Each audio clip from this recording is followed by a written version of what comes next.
And now let's move to this issue. The Environmental Affairs Minister Barbara Creecy wants to can the hunting of captive lions. This in response to the findings of a high-level panel report on wildlife conservation. That report, which assessed the conservation of lions, elephants, leopards and rhinos, also recommended the government partner with private rhino owners and wants an immediate and permanent ban on lion cub patting. So lots coming out of this report.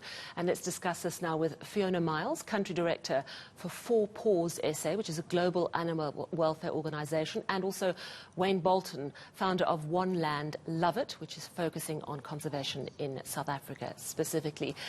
Thanks to both of you. I'll start with you, Ms. Miles. So how do you understand the Minister's position? She wants to end canned lion hunting, but she stresses she's not against the hunting industry. And I'm going to read a quote from her. She says, "Preventing the hunting of captive lions is in the interest of the authentic wild hunting industry and will boost the hunting economy, our international reputation and the jobs that this creates." Do you agree with her position?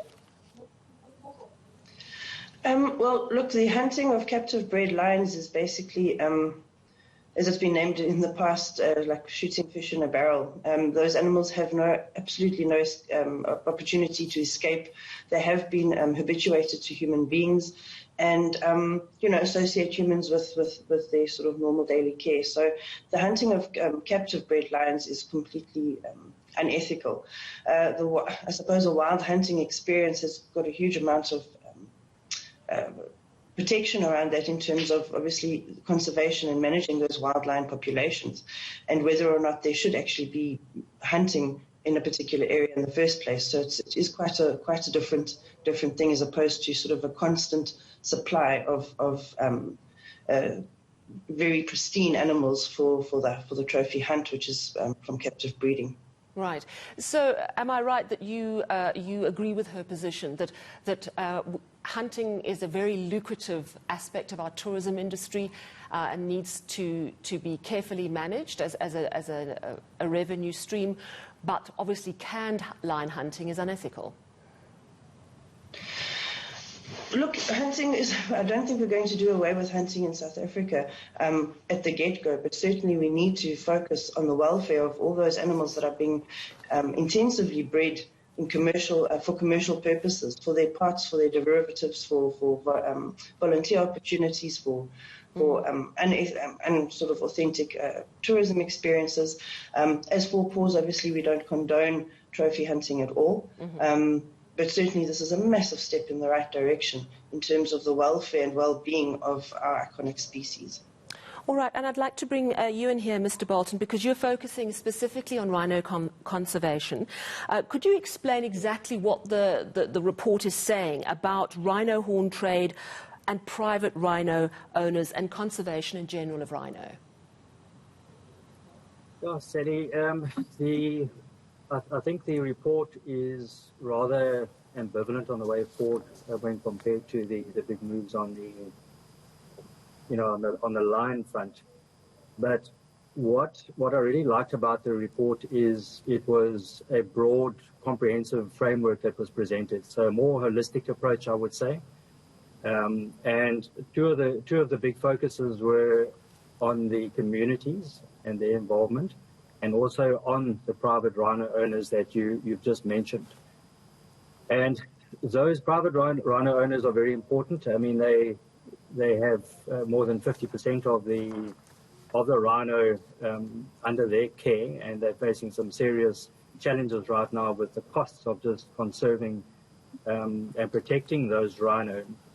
So, of course, the issue becomes one of the position around rhino trade and international rhino trade.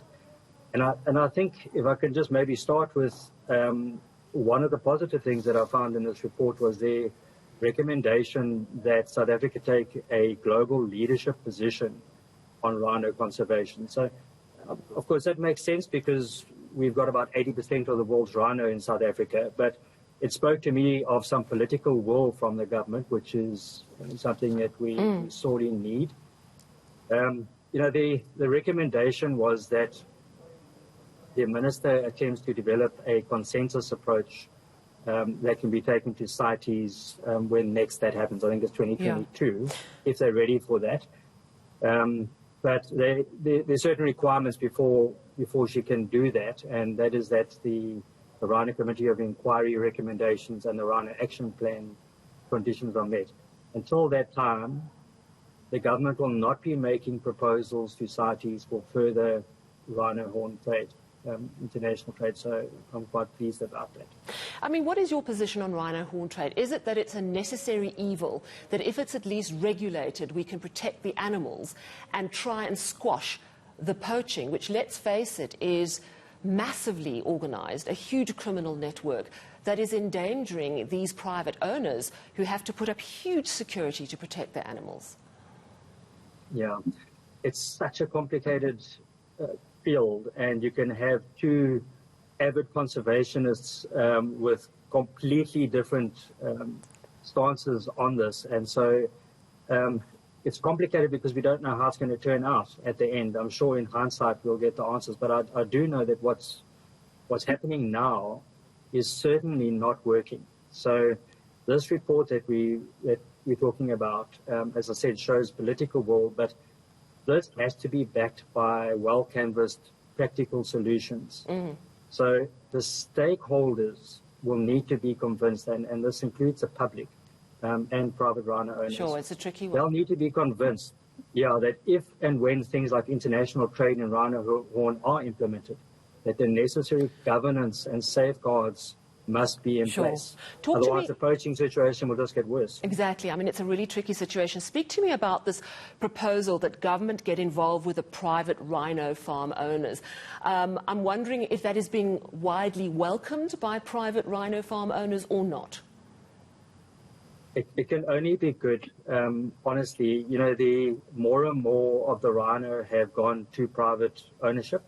So as I said, I used the figure of 50%. It's between 50 and 70% of all rhino are in their hands. And I must say, they are doing a magnificent job of rhino conservation at a huge cost. I mean, I know there's some reserves that are running at a loss just trying to keep rhino alive with their APUs, anti-poaching units, and so on. Yeah. But of the 394 rhinos that were killed last year, only 37 were killed on private reserves. So they're doing a really good job of rhino conservation, and they need support from government. They need income streams as well. The value proposition of keeping these animals that have dropped in value from probably 750,000 Rand for the animal to about 100,000 Rand per animal. So why would they keep our natural heritage? There's lots of play there. Ms. Miles, I want to come back to you. The other recommendation in this report is that there is an immediate ban on the petting of lion cubs. I would, from a layperson's perspective, my immediate thought is, what's wrong with that? And surely that is a massive money spinner and a wonderful educational opportunity to get particularly children really close to animals to understand what it's all about. I think it goes back to the whole life cycle of a captive bred lion, where those lions, and we as the public are told that those animals are either orphaned or have been rejected by their mother, and so therefore have to be taken care of by people, and that it's an educational experience. But that in fact is not true. Those animals are removed from their mothers at a very young age, sometimes within days, are hand-raised, and quite rightly, as you say, so there's a lucrative industry in terms of getting volunteers to hand raise those cubs, habituate those cubs to people.